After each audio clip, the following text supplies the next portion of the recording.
Bonjour. You're a professor at Concordia University working in sociology. Part-time faculty in the Department of Sociology and Anthropology. Not professor. Not yet. Not yet, and I won't be. Okay. I will keep my status as part-time faculty, which gives me a lot more freedom to do what I want to do, which is answering things like this without, being concerned about what anybody thinks for now. Okay. Voilà. Well, beautiful. Well, then I'll start off by asking, what motivated you to get involved in advocating for sex workers' rights? Well, I came back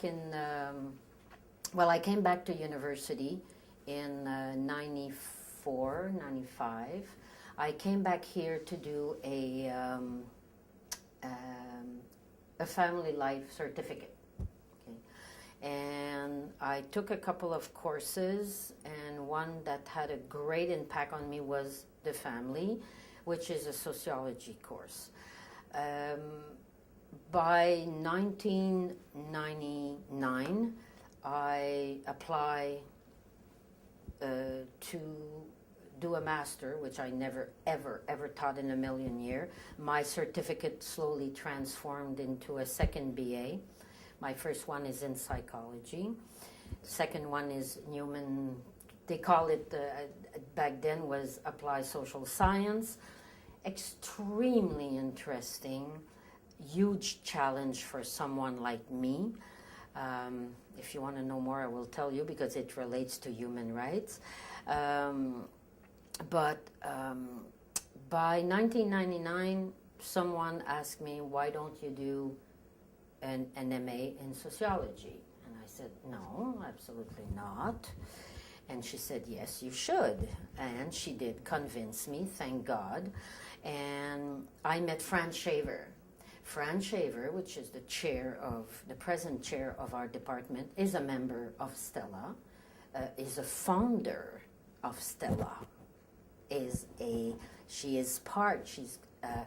Stella was founded by an MD, Catherine Atkins, nurses, community organizers, Cactus, Safe Injection, 00, Young Gay Men Organization Against AIDS,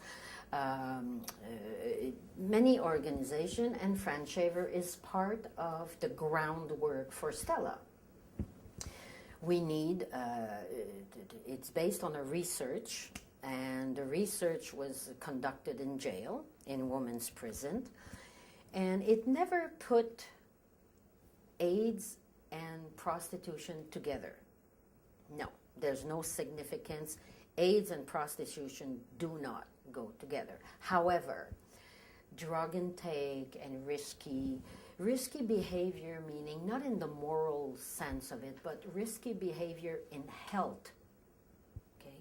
Meaning that you don't have clean needles, you don't have clean water, you don't have what it needs to inject safely, and you don't have safe sex. That's not moral. This is hygiene, basic public health issues.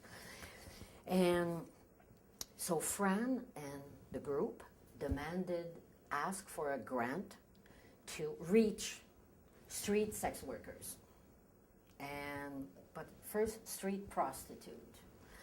And at the end, they started to use the expression sex work. So Fran was doing work with sex workers Fran is studying them for the last 25 years.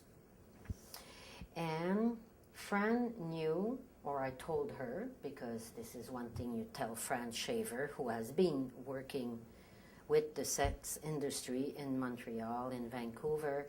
And so when I approached her, I told her that I have been working in the sex industry for some years, and I stopped in 1988. And of course, when and this is something I do when I do interview. That's why I sign a very special non-disclosure, have some water, until I defend my dissertation. So Fran knows, everybody knows the danger, and this is the danger of anyone who has some intimate or emotional intimate relationship to their participation in any right groups, is that we would be reduced to our biography. In other words, everything I have done in my life, it's because I was a former sex worker, which is so far from the truth. However, of course, in order to do study with sex workers, you really need a connection, or else you will not have a study like the one I did. So Fran is the connection. Now for the reason why, it's because it was time for me to give back. To give back because I'm privileged, to give back because I had education. I come from a family where culture is extremely important. I come from a family where half of the family understand what social justice is all about. I say half of the family, where human rights, not in these words, but human rights actually mean something. And I first start to work at Stella as a volunteer, and really giving my time and my knowledge and my energy in 1999. The first goal was to give back. Before doing this, I worked at the Native Woman Shelter, where I truly learned what the meaning of being discriminated against, that to still be alive and there against all odds. The very basic recognition, we talked about this, you and I, what not being recognized as deserving can do to people, this sense of being, it's social debt. You don't even exist, you don't even matter. So Native Woman Shelter in 95, and Stella in 99, then Cactus, then working for Fran Shaver in STAR, on her STAR research, sex work advocacy and research. All of this together have persuaded me even more to participate, to put my activist hat on once in a while, because I can afford it, because I have the time, I have the resources, and because it's time to give back and to do whatever I can from the inside out to fight for equal right. Where I separate myself from Native and Stella, even if my father was Métis. I'm adopted, never lived on a reserve, never been poor, I was able to hide. And that's the main difference. Our capacity when you're middle class or higher class, our capacity to hide. Nobody knows, only my very intimate around me knows that I've been, and 20 years, there's a lot of years to be in the industry, so definitely it creates in you this crazy schizophrenic, like, maybe, it's like, I call this my coming out, of course, that I will do after my dissertation is done. It's a bit like, it's the same risk as if you say you're gay. Okay? It's just piling up the inequality. So now I'm more comfortable about it. Like, I have enough distance, and boy, if people want to make comments, they can make all the comments they want. Totally doesn't touch me. But the difference between myself, some of us, sex workers, and others, is our capacity to hide, our capacity to live a life where we don't fear to lose our children every, well, mind you, I don't have any children, and it's basically what I want to say is our capacity to play the game that we have to play. Some don't have this advantage, not at all. And it is for these women, sex workers, native, anybody who cannot hide because of their disorganized. We call them those who are struggling with alcohol or drugs. We call them, we refer to women that are disorganized. So meaning that you cannot hide that you either have some alcohol issue or drug issue or whatever issue. It's like right there. You cannot pay the rent. You're on the street. Everybody can identify. So in a nutshell, it's exactly what I'm doing, and I'm still doing it. I'm still a member of Stella and will remain so. When I cannot give my time, I give my money. But that's why. And I come from a father that was thinking like this. I come from a brother that was thinking like this. Both are educated.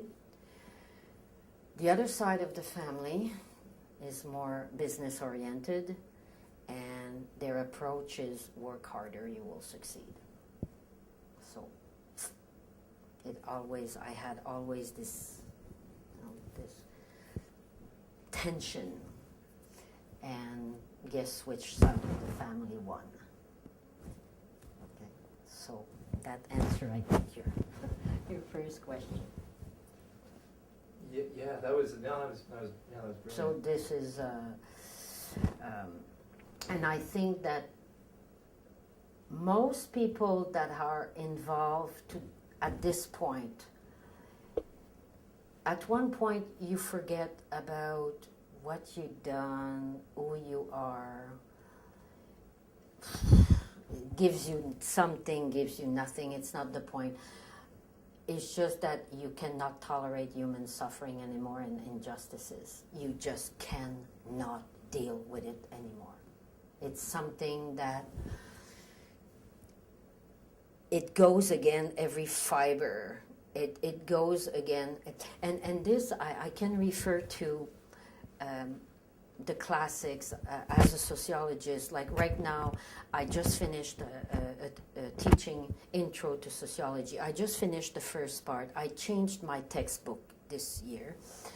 And it's an author who introduced the Marx and Weber and Durkheim, but in a very humane,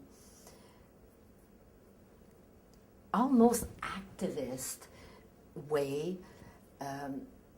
The argument that Marilyn Porter has written an article, you call yourself a sociologist and you've never been arrested yet. Her argument is that Marx, Weber, and Durkheim were passionate, were grounded in their time, their context, the political context, the cultural context, and they were involved. Their theory is from the life they lived every day, what they witnessed every day. Durkheim was a Jew. Durkheim was how you say, not only stigmatized but marginalized because he was a Jew. Marx had to leave because of his thinking, because of his theory. Weber, that's another story, comes from a father that was a lawyer, very, very, his interest was in power. Why? Because his father was a dominating man. They all have biography. They all have a biography, a time they lived, the epoch, a particular time, and a theory came out of this time. And it even, yes, I'm an academic, but yes, I'm also an activist. So who inspired me? Well, when I do reflect and when I do argue and when I have a theory, when I want to argue something, well, I'm arguing from years of being inspired by, like, Bourdieu, who, he's the one who gave me the word social suffering. I'm a psychologist at the beginning, my first BA, social suffering. What do you mean, social suffering? He's the one who gave me the word. La petite misère, la grande misère. He's the one who gave me the word. That's what education does. It gives you these words, it gives you this theory that social justice, how do you address social justice? So a lot of us that are part of these organizations are often doctors, médecins du monde, okay? Yes, they're doctors, but before anything else, they're human beings that have very, very strong beliefs. Okay? Catherine Enkin walked out of an interview because I don't remember with who. I know it was a radio or television. I think it was radio station. Because they didn't want her to use certain words like, I don't know, penis or... I don't remember exactly, but they didn't want her to use certain words, vagina. And she said, no, well, I don't do your interview. That's it. I'm a doctor. I'm going to talk about public health. I'm going to talk about AIDS. I'm going to talk about condoms. I'm sorry. That's what I'm going to use. Her first concern was health. And she comes from a place, her father left his practice, and I think it was Saskatchewan or in Canadian, very lucrative practice to end up in Africa to help people. That's her father. So of course, what do you think she's going to do?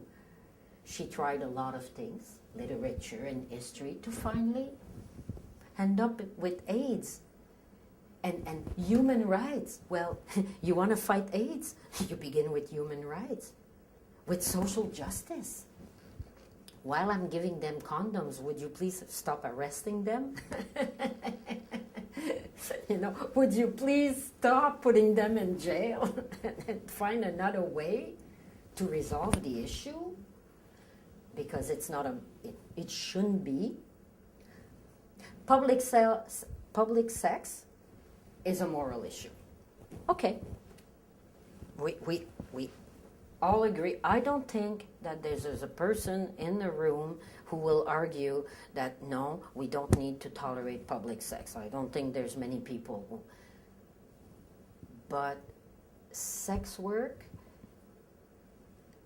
in private to consenting adult, police will confiscate the condoms in order to, because condoms equal prostitution?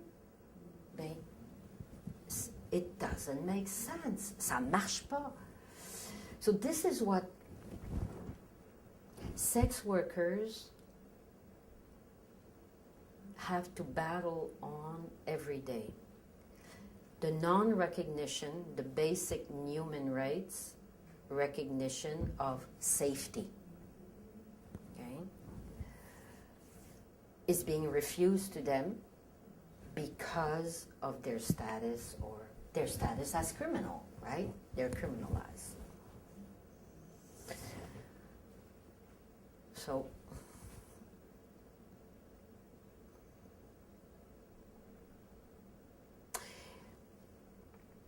like we have somebody at Stella who has been arrested. I think she spent 3 weeks in jail in the 50s because at the time there was no human jury. And she actually got up in court, jumped over the bench, because she said, if you're talking about jury, I'm a woman and I can be a jury, and they were all arrested. I don't have to tell you that she is very important at Stella, and most of the older one have all stories like this. They're activists. They're activists for rights. Okay. They're trying to find a solution. You know, let's meet halfway. But voila. No, it's absolutely brilliant. I guess actually there's a few things I want to go from with that, but maybe you could tell us about the issues between people advocating for decriminalization and what kind of effects that may have on sex workers and, well, the organizations supporting them and everything. Okay. So let's first of all make a clear distinction between decriminalization and legalization. This is a major one.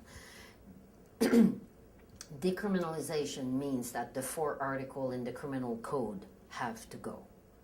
This is what Imel has done with her judgment.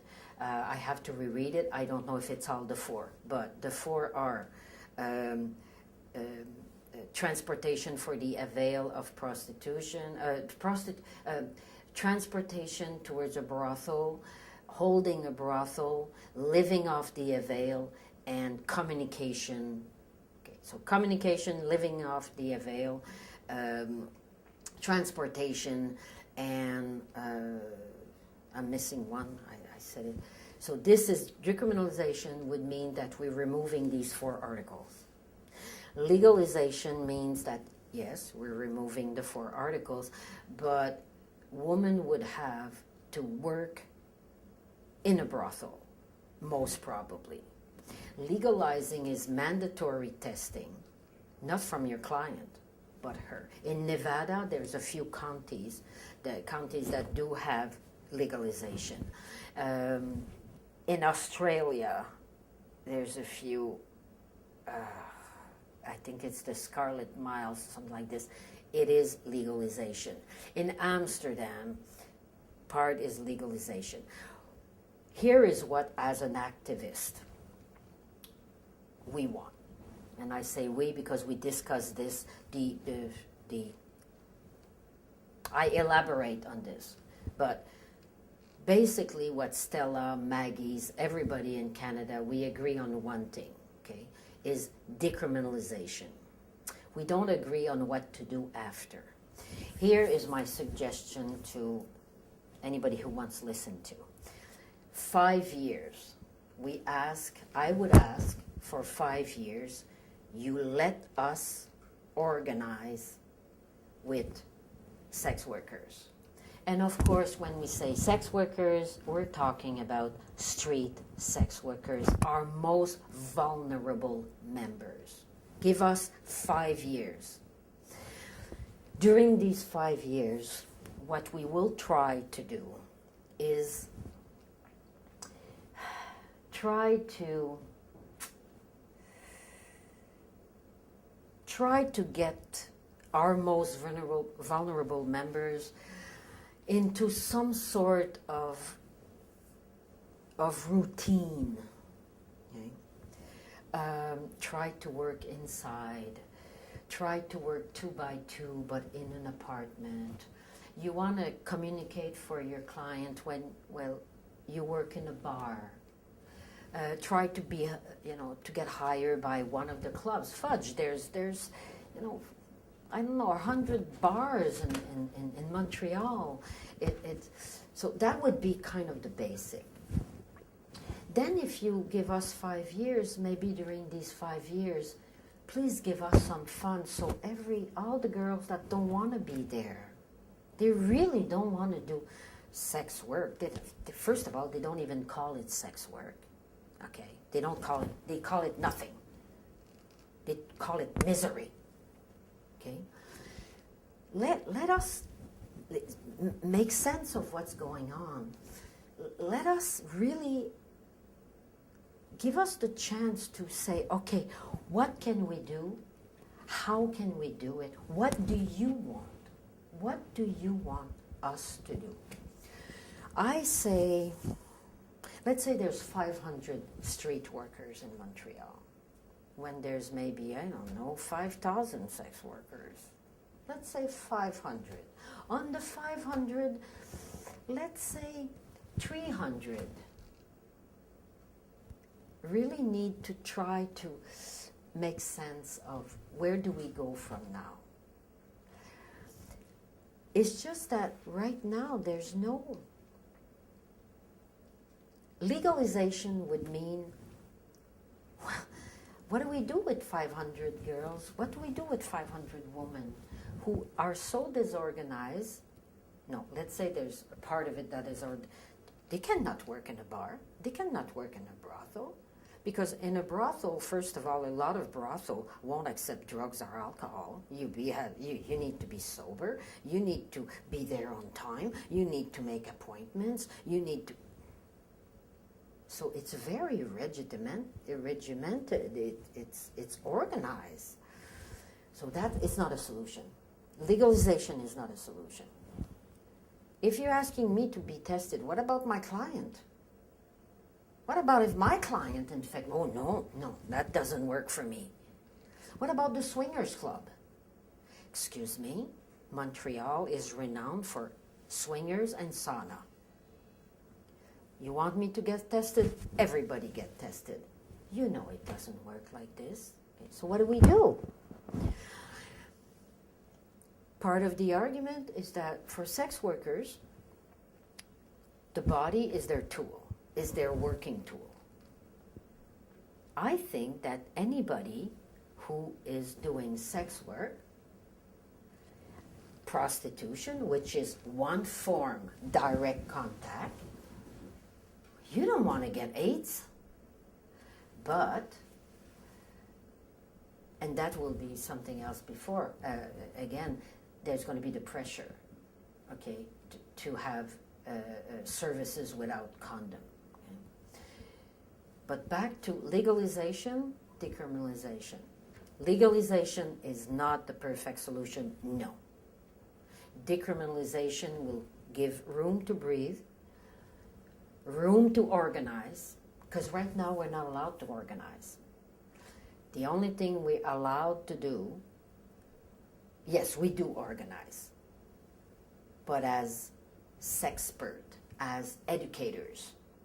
That's why Health Canada is giving a lot of money to groups. But the real fight is to be recognized as, what's the expression?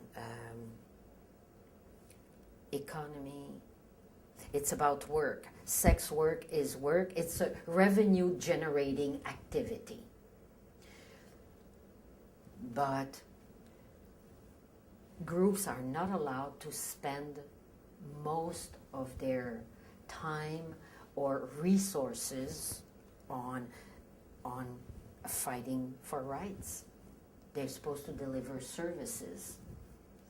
Stat Canada, Health Canada wants resolved. How many condoms did you hand out? How many people called you? Not about how defend your right, and the solution for everybody is then stop.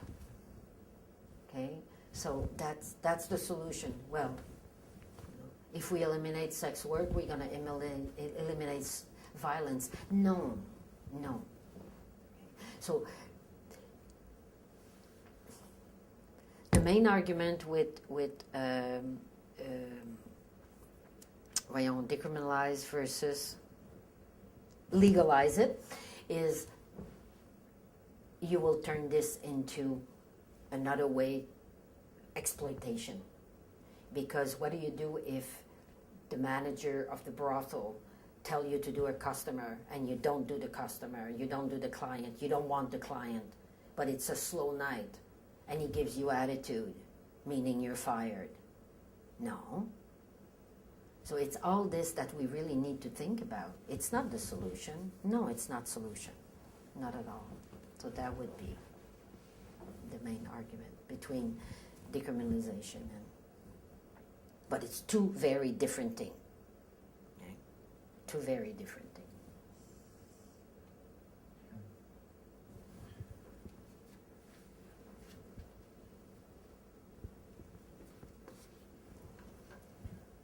Well, then I guess next question I'd like to ask you is, what would you like to do personally to try and help this cause? I mean, you mentioned with your background in education and you're working with groups such as Stella, well, do you have any goals? Or then if or otherwise, does Stella have any kind of immediate goals that they're looking to fulfill? Yeah, of course. Stella would definitely. Well, my goal is impossible. Okay? The least I could ask for would be legal recognition. Okay? Why do I say my goal is impossible? Well, first of all, I will tell you something that I sometimes tell the people I interview, which doesn't start the interview very well, but I don't find people in general very intelligent. It's simple as that. Their capacity to see the larger